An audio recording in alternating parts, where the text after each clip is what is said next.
Hello students, आज हम प्रश्नावली 1.3 का क्वेश्चन नंबर 7 समझाना प्रारंभ करते हैं। इसमें दिया है f(x) is equal to 4x plus 3 द्वारा प्रदत्त फलन, प्रदत्त माने दिया हुआ फलन f is such that mapping from r to r, अर्थात उसका प्रांत भी r है, वास्तविक संख्याओं का समुच्चय, और सह प्रांत भी वास्तविक संख्याओं का समुच्चय है, पर विचार कीजिए, सिद्ध कीजिए कि f व्युत्क्रमणीय है। f का प्रतिलोम फलन ज्ञात कीजिए, अर्थात f इनवर्स ज्ञात करना है।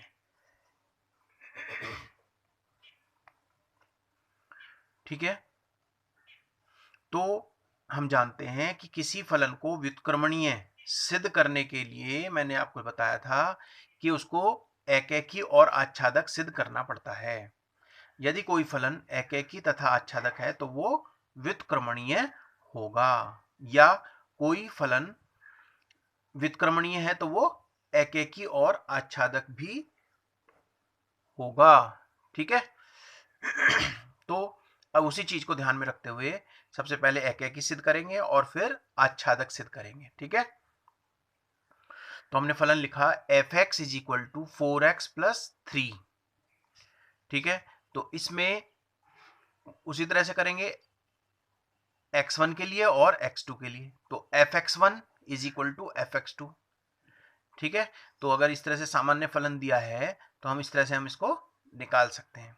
तो आप देख रहे हैं 4x1 plus 3 is equal to 4x2 plus 3। इसमें x के स्थान पर x1 रखा और इधर x के स्थान पर x2 रखेंगे, तो ये हो जाएगा 4x1 बराबर 4x2। 3 से 3 कैंसिल हो गया। अब यहां पर 4 से 4 कैंसिल हो जाएगा, तो कितना बचेगा? x1 is equal to x2। तो इस केस में हम कह सकते हैं f एकैकी है, अर्थात फलन के प्रांत के प्रत्येक अवयव का सह प्रांत में अलग अलग प्रतिबिंब है, इसलिए ये एकैकी है। ठीक है, इसका अर्थ ये होता है। अब आता है आच्छादक। आच्छादक के लिए क्या करना है, तो देखिए इसे हम क्या कर लेंगे, f(x) हम क्या मान लेते हैं y, तो y is equal to 4x plus 3। तो x का मान निकालना है तो हमें 4x को एक साइड रखेंगे, तो ये कितना हो जाएगा, y माइनस 3 दूसरी साइड चला जाएगा, तो y माइनस 3 हो जाएगा। तो x बराबर क्या होगा, ये जो 4 है ये बटे में नीचे आ जाएगा।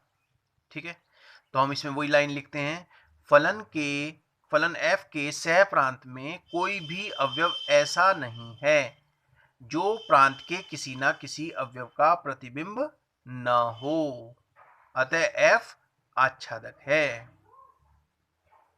ठीक है, तो यानी कि हम ये कह सकते हैं प्रत्येक x के प्रत्येक यानी कि y के प्रत्येक मान के लिए x का मान प्राप्त होता है, अर्थात फलन के सह प्रांत में कोई भी अवयव ऐसा नहीं बचा है जो प्रांत के किसी न किसी अवयव का प्रतिबिंब ना हो, अतः f एक आच्छादक है, आच्छादक फलन है। तो इसलिए इससे हम कह सकते हैं क्योंकि फलन f एकैकी तथा आच्छादक है, इसलिए फलन f व्युत्क्रमणीय है। अभी बताया था ना, एकैकी और आच्छादक हमें देखना होगा। अगर इस तरह से कोई फलन दिया है तो उसमें एकैकी और आच्छादक सिद्ध करना होता है, तो अगर वो एकैकी आच्छादक है तो हम कहेंगे फलन व्युत्क्रमणीय है, अर्थात व्युत्क्रमणीय का मतलब इसके प्रतिलोम का अस्तित्व है, यानी कि इसका प्रतिलोम एग्जिस्ट करता है। तो अब देखिए x का मान हमने निकाला था y माइनस 3/4, इसे हम क्या कह देते हैं, gy। क्या कहते हैं, gy। दूसरा नाम दे दिया हमने, एक तो f(x) था, अब है gy, तो इसे हम कहते हैं f इनवर्स x, f का इनवर्स। तो f इनवर्स x बराबर आ जाएगा y माइनस 3/4। जो हमें gy प्राप्त होता है वही हमारा f इनवर्स होता है, f का प्रतिलोम होता है। ये बहुत आसान सवाल है और परीक्षा में अक्सर पूछा जाता है इस तरह का सवाल, तो इसे आप ठीक प्रकार से समझ लेंगे। ठीक है, अब है next question, question number 8।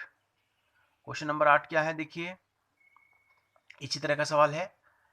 F x बराबर एक्स स्क्वायर प्लस 4 द्वारा प्रदत्त फलन f is such that r star to 4 comma infinity. ठीक है, 4, ठीक है, ये यहां पर बड़ा ब्रैकेट लगा है और यहां पर छोटा ब्रैकेट, ये है संवृत अंतराल और विवृत अंतराल। तो इस तरह से 4 से अनंत तक इसका सह प्रांत है, इस पर विचार करना है। सिद्ध कीजिए कि f व्युत्क्रमणीय है तथा f का प्रतिलोम f इनवर्स कितना होगा, अंडर रूट y माइनस 4। ठीक है, f इनवर्स कितना होगा, y माइनस 4, ठीक है, द्वारा प्राप्त होता है, जहां r सभी ऋणोत्तर वास्तविक संख्याओं का समुच्चय है। ठीक, तो एफ एक्स बराबर एक्स स्क्वायर प्लस 4 तथा f is such that r to 4 comma infinity, ये फलन दिया है और ये तो मैपिंग दी है प्रतिचित्रण, और ये कहलाता है हमारा फलन। तो इसमें हम वही एकेकी और आच्छादक सिद्ध करेंगे। ठीक है, तो हम कहेंगे माना एफ एक्स वन बराबर एफ एक्स टू, अभी पिछले सवाल में हमने करा था बिल्कुल इसी तरह से। एकेकी के लिए हमें इस तरह से सिद्ध करना है, एफ एक्स वन बराबर एफ एक्स टू। ठीक, तो अब इसमें x one square plus 4 is equal to x two square plus 4, 4 से 4 कैंसिल हो जाएगा, क्या बचेगा, x one square plus x two square. अगर हम दोनों पक्षों का वर्गमूल निकालते हैं तो हमारे पास क्या प्राप्त होता है, x1 बराबर x2। अतः f क्या है, एकेकी फलन है, f एक एकेकी फलन है, अर्थात फलन के प्रांत के प्रत्येक अवयव का सह प्रांत में अलग अलग प्रतिबिंब है, इसलिए हम कह सकते हैं f एकेकी है। हम इसके आधार पर ही निर्णय ले लेते हैं, लेकिन इसको थोड़ा सा हम ऐसे भी समझ सकते हैं। माना, अब आच्छादक के लिए सिद्ध करेंगे, इसको हमने y मान लिया एफ एक्स को, तो y is equal to x square plus 4। तो एक्स स्क्वायर बराबर क्या हो जाएगा, x का मान निकालेंगे तो y माइनस 4, x बराबर अंडर रूट वाई माइनस 4। अब इसमें कंडीशन ये होगी, x का मान हमें क्या चाहिए, वास्तविक, ठीक है, ऋणोत्तर वास्तविक संख्या चाहिए। तो ये प्राप्त करने के लिए हमें y का मान कितना होना चाहिए, greater than equal to 4, greater than equal to 4।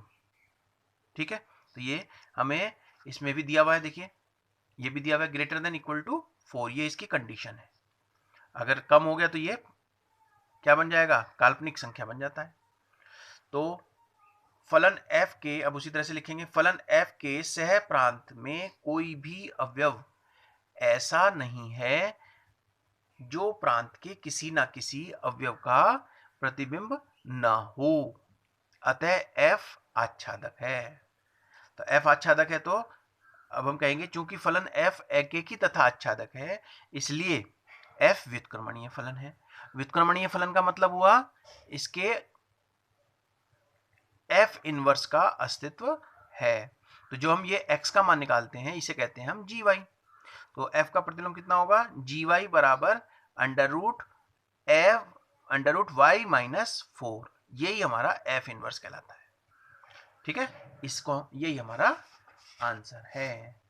ठीक है, ये बिल्कुल पिछले सवाल की तरह था, इसको भी आप ठीक प्रकार से समझ लेंगे। ठीक है, ये बहुत इंपॉर्टेंट सवाल है। नेक्स्ट है क्वेश्चन नंबर 9। ठीक, क्वेश्चन नंबर 9 क्या है, एफ एक्स बराबर 9x square plus 6x minus 5 द्वारा प्रदत्त फलन f is such that r2 minus 5 comma infinity पर विचार कीजिए। सिद्ध कीजिए कि f व्युत्क्रमणीय है। ठीक है, f व्युत्क्रमणीय है तथा f इनवर्स y बराबर under root y plus 6 minus 1 upon 3 है। ठीक है, तो अब इसमें उसी तरह से, अब इसमें एफ एक्स बराबर, अब इसमें दूसरे तरीके से करेंगे इसको, क्योंकि इसमें इस तरह का तो है नहीं। ठीक है, तो हम इसे अब दूसरे तरह से करेंगे, कैसे, तो एक तो तरीका वो है एकेकी और अच्छादक वाला, एक ये दूसरा तरीका है गॉफ एक्स।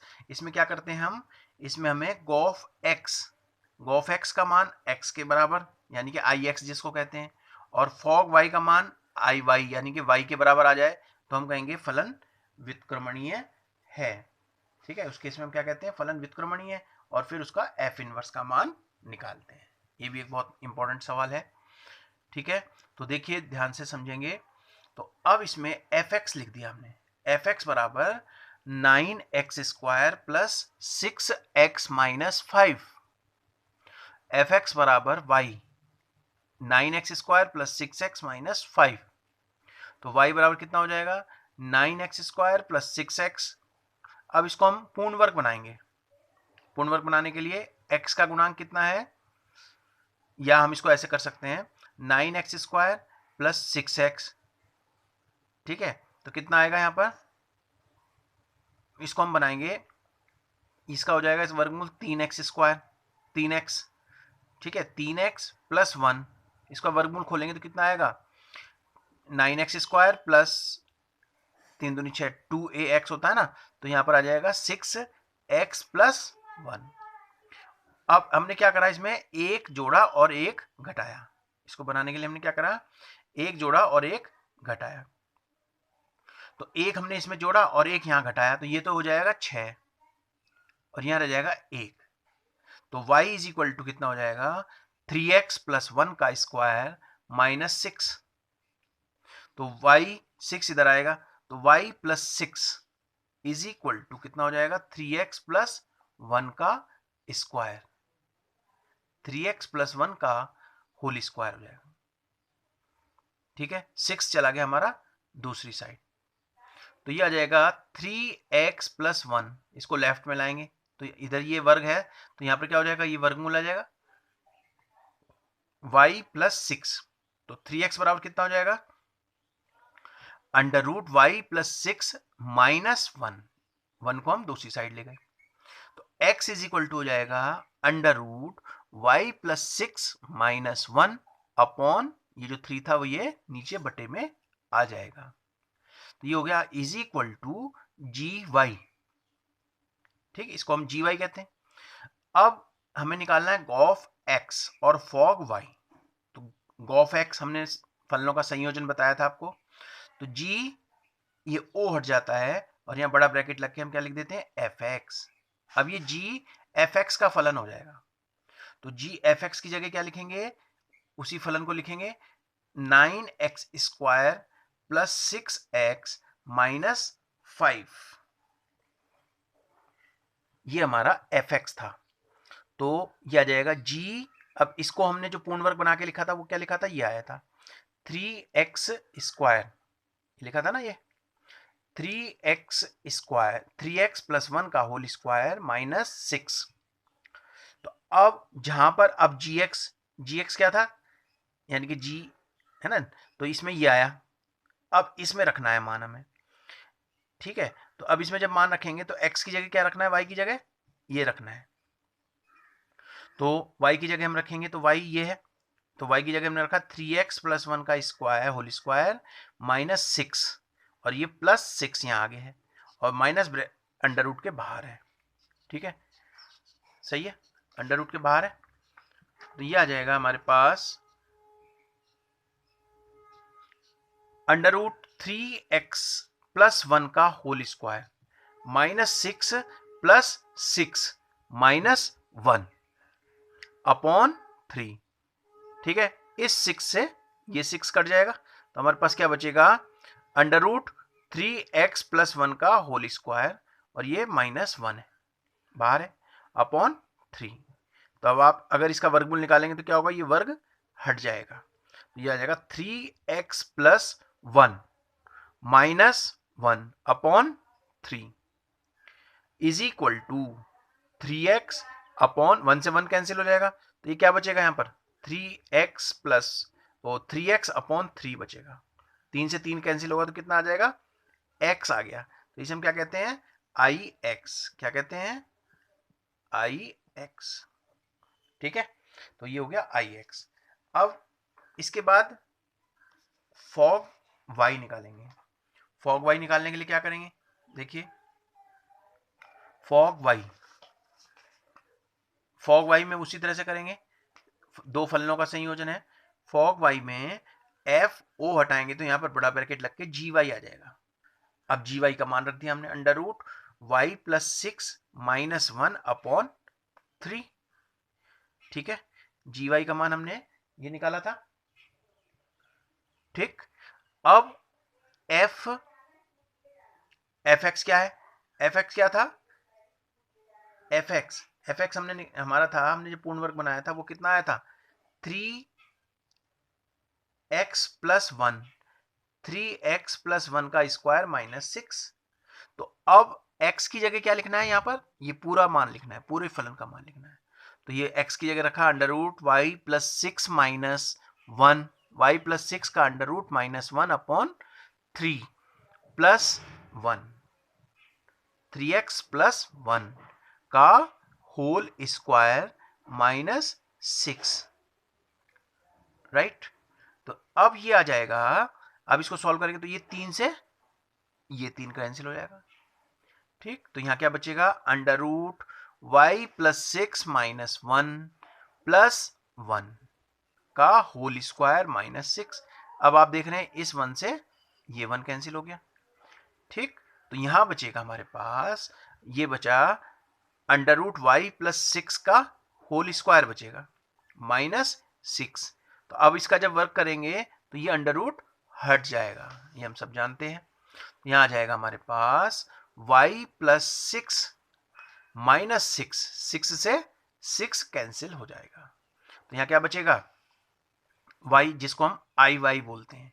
तो ये कंडीशन थी हमारे पास, यदि गॉफ x बराबर आई एक्स अर्थात x और फॉग y बराबर आई वाई अर्थात y, तो हम कह सकते हैं f व्युत्क्रमणीय है। तो f इनवर्स y बराबर जी वाई, तो इसको हम क्या कहते हैं, जो हमने x का मान निकाला था वही हमारा जी वाई है, जिसको हम f इनवर्स कहते हैं। तो यह आ जाएगा under root y plus 6 minus 1 upon 3। ठीक है, सबसे पहले हम ये चेक करते हैं कि इस व्युत्क्रमणीय है या नहीं है। तो उसके लिए हमने एक तो गॉफ और फॉग वाला मेथड अपनाया, जिसमें हमने गॉफ को आई एक्स के बराबर सिद्ध किया और फॉग वाई को आई वाई के बराबर सिद्ध किया। तब हम कहते हैं कि ये व्युत्क्रमणीय है। व्युत्क्रमणीय का मतलब एफ इनवर्स का अस्तित्व है। दूसरा, इससे पहले मेथड बताया था एकेकी और आच्छादक वाला, ये हम फलन को देखकर तय करते हैं। ठीक है, ऐसे ही उसमें हम क्या करते हैं, एकेकी और आच्छादक सिद्ध करते हैं, और एकेकी और आच्छादक सिद्ध करने के बाद हम तय करते हैं कि ये व्युत्क्रमणीय है, और व्युत्क्रमणीय है तो उसके एफ इनवर्स का अस्तित्व अर्थात एफ के प्रतिलोम का अस्तित्व होता है। ठीक है, मुझे उम्मीद है कि ये तीनों सवाल आपको ठीक से समझ में आए होंगे और इसको आप ठीक से कॉपी में लिखेंगे। ठीक है, बहुत इंपॉर्टेंट सवाल है और इनको ठीक से अभ्यास करेंगे इन तीनों सवालों को। ठीक है, अपनी फेयर कॉपी में। ठीक है, आज के लिए इतना ही, धन्यवाद।